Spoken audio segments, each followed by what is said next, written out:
Ah, the Crusades, because nothing says peace on earth and goodwill to all men quite like centuries of organized, religiously sanctioned bloodshed. Today, we're diving into the First Crusade, a lovely little holiday where East met West and everybody forgot their manners, their maps, and in many cases, their heads. You see, when most people say the Crusades began in 1095, what they really mean is that's when Europe started openly announcing its midlife crisis. In fact, the Muslims would say it started 10 years earlier, in Spain, with the fall of Toledo, a place not just famous for swords, but apparently for sword-related misunderstandings. Let's set the stage. The Arabs had taken over Spain, dipped their toes in France, and got so close to the English Channel you could almost smell the fish and chips. But then came Charles Martel. Think of him as medieval France's answer to Jeremy Clarkson. Good at driving things, terrible at subtlety, who stopped them near Tours in 732. The Muslims would linger for a bit longer on the beaches, presumably inventing Mediterranean sunbathing before being evicted. Meanwhile, Italian city-states and their Catalonian pals were busy liberating islands like Sicily and Sardinia. Liberating here meaning fighting pirates and taking a lot of stuff. By 1085, the Christians recaptured Toledo, beginning Spain's slow, awkward breakup with Islam. Think, it's not you, it's the next 400 years of intermittent warfare. And in the east, the Byzantines weren't slacking either. They had a fun hobby, reconquering stuff. Crete, check. Cyprus, check. Big chunks of Syria and Lebanon, double check. And the local Muslims? Congratulations, you're all now vassals. Please pay your taxes. Unless you're Christian, then it's tax breaks and free church renovations. Try getting that from your local council. In 975, Emperor John Tzimiskes set out to reclaim Jerusalem and nearly made it. Until he died, as medieval emperors so often did, at the most inconvenient moment. It's as if every time they nearly reached their goal, the Grim Reaper popped up with a clipboard. Ah, not so fast, mate. Paperwork's not done. But what about the Arab Empire? Well, by this point, it was less United States of Arabia and more Federation of Mutually Suspicious Tax Collectors.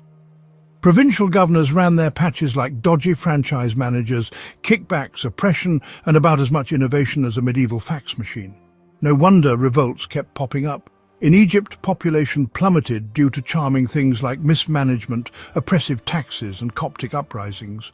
Turns out, being bled dry by your overlords isn't great for the census. Who knew? Syria's story, equally cheery. Persecution, emigration, and just a smidgen of ethnic tension. Christians legged it to the hills, notably the Maronites. Meanwhile, Arabic took over, partly through gentle encouragement, partly through, well, not so gentle encouragement. If you think Game of Thrones had family issues, welcome to Islam, 1100 AD edition. Sunni versus Shia.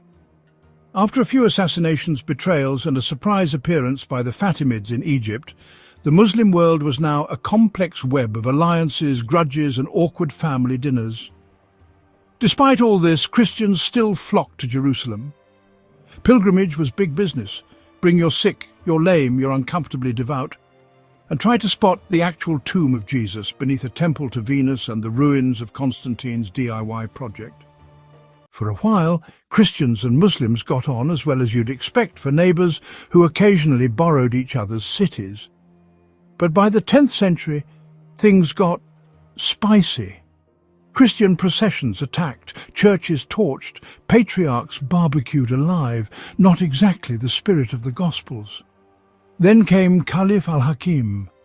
Not content with burning churches and stealing crosses, in 1009 he went full hold my beer and demolished the Church of the Holy Sepulchre itself, including the tomb of Jesus. Western Europe was not amused. Imagine burning down Buckingham Palace and then wondering why the English seem a tad put out. The Byzantines patched things up, but pilgrimage became a medieval version of, I'm a celebrity, get me out of here. Only with more pirates, highway robbers, and religious small print about not laughing in public or accidentally glancing at a Muslim woman. And just as the dust started to settle, in comes the Turks, like a plot twist nobody wanted, but everyone got. Suddenly, Byzantium, the Arabs, and every would-be pilgrim found themselves in a new, even stickier mess. So if you've made it this far without converting, revolting, or setting something on fire, give this video a like and comment below. Would you rather go on a medieval pilgrimage or try your luck at a modern airport? Personally, I'm not a very good flyer. I'd rather drive for 6 hours and make a road trip out of it than fly for 2 hours and shatting myself the entire time. So, viewer, what did we learn today?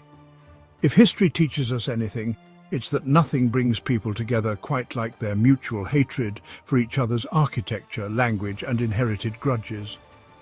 The First Crusade wasn't just a holy war.